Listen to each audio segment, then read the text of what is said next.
First of all, how in the world was it that phone manufacturers had no idea about this pre-installed software on their phones? Hey, Emma, great to see you again. You raise a great question because, in fact, not only does it collect the things you were talking about, the people behind it had built something that could also allow a hacker, if they wanted to use it maliciously, to install other applications that you didn't even authorize and have higher privileges on your phone than even you do.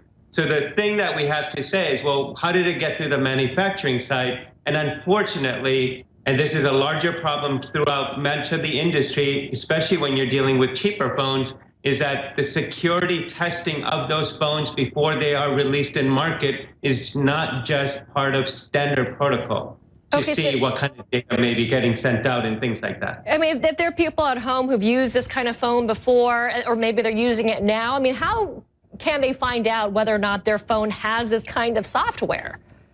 Well, most people won't be able to find out because they're not technically proficient enough to hook that phone up to listening devices and find out what data is getting sent out and monitor it on their network and computer systems like CryptoWire did, who gets the credit for identifying this. So the only way to do it is actually to listen to things like what we're talking about on CNN. When you see something like this, become aware, you have to take it seriously because you have to check, do I have one of these phones? And in fact, the US government here in the United States had warned that certain companies had issues where this type of stuff could or was happening. So the kinds of companies who are on that list are the kinds of companies that you actually do. Now we have proof of it. Be serious enough to avoid them when you're buying a phone. I said this in the intro describing what this software does. You're the expert here, and tell us again what kind of information this software was collecting and where, to whom it was being sent, and you know why this kind of software even exists.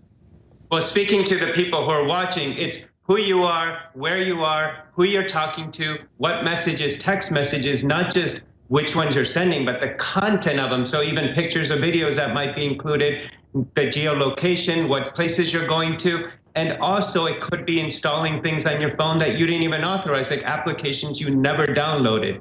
So it's basically owning you. And that's why this is such a concern of not only the government side, but also the private side and everyone who's in the Android space of using these types of phones. So the tech company that created the software, what do we know about it? And are they saying anything about why they created the software and for whom, or at the behest of anyone or government? Well, that's the most interesting part that's raising questions. The company is saying they were asked to do this by a private sector corporation that wanted to understand their usage of their customers better. In other words, for legitimate purposes in their mind, based in China.